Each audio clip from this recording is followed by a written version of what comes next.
नाज़िन सुईगेस गोठ मेंगो फकीर शहर में अदीब शायर ऐं तालीमदान अगूणे टीओ एजुकेशन मोहसिन अली शहर की पहिरीं वरसी की मुनासिबत सां अदबी मेड़ाको कोठायो वियो जंहिंमें शाइरनि ऐं अदीबनि संदसि ज़िंदगी ते रोशनी विधी।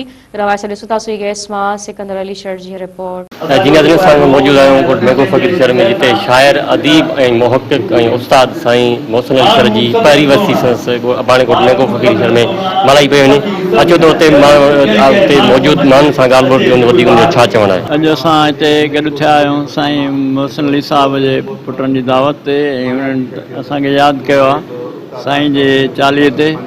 ऐं असांखे उमेदु आहे साईं जन अॻिते बि असांखे यादि कंदा रहंदा, ऐं उस्ताद मोहसिन अली जो जेको पेर हो असां उहो निभाईंदा रहंदा।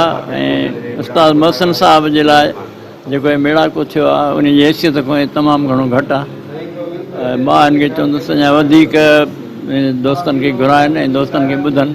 वॾी महिरबानी। अॼु उन शख़्सियत जे चालीहे ते कठे थिया आहियूं जेका शख़्सियत कंहिंखां ॻुझी कोन आहे।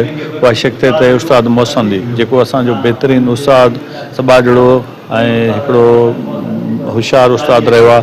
उन जे चालीहे ते असां सभु जेका अदबी वेख थी आहे, सो आउं उस्ताद मोहसिन अलीअ जे बारे में चवंदुमि त उहा वॾी हिकु शख़्सियत हुई। कॾहिं बि हुन असांखे वध इख़लाक़ी सां या इन कहिड़े हिसाब सां न ॻाल्हायो ऐं प्यार मोहबत सां पढ़ाई। ऐं हू हिकिड़ो सूफ़ी इंसान हो, हू हिकिड़ो तसौफ़ सां जो ख़्याल जो माण्हू हो।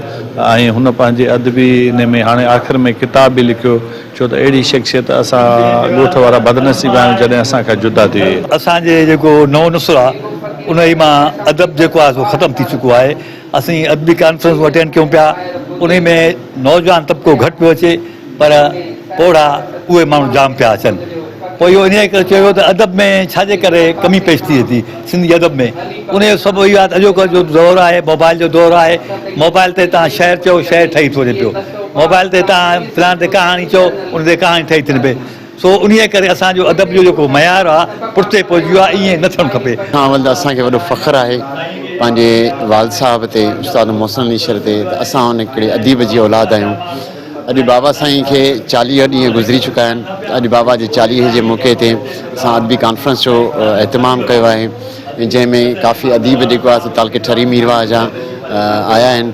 ऐं उन्हनि अची बाबा जे अदबी तरबियत ते, अदबी तालीम ते जेको आहे रोशनी विधी आहे। असां सभिनी जा शुक्रगुज़ार आहियूं। कैमरामैन टीम सां गॾु सिकंदर अली, मेरा टीवी न्यूज़ सुईगेस।